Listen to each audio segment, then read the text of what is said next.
Ndio unaona katika wale watu 7 ambao watakaokuwa chini ya kivuli cha Mwenyezi Mungu siku ya Kiyama, yauma la dhilla illa dhilluh, kuna watu 3 hapa ambao Mwenyezi Mungu Mtume sallam amewataja, ambaye wamefanya ibada zao kwa siri, watajikuta chini ya kivuli cha Mungu siku ambayo itakuwa hamna kivuli isipokuwa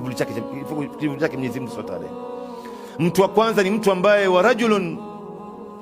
dhakara Allah khaliyan hatta fadat aina, wa fi riwaya fafadat aina.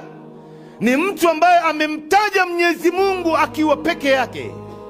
imma yuko chumbani au katika sehemu, au amejifungia katika sehemu, ama yuko katika safu ya mbele kule mwisho,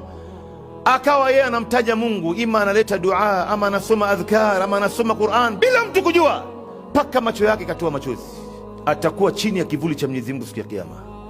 Na mtu wa pili, wa rajulun tasaddaqa bi sadaqatin fa akhfaha hatta la ta'lamu shimaluhu ma anfaqat bi yaminihi.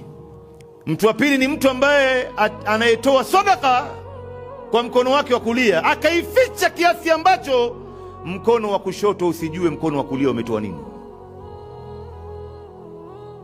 Na mtu wa tatu, Mtume sallam, katika watu ambao watakaokuwa chini ya kivuli cha Mwenyezi Mungu siku ya Kiyama kwa sababu ya matendo yao ya siri, wa rajulun da'atuhum ra'atan dhata mansibin wa jamal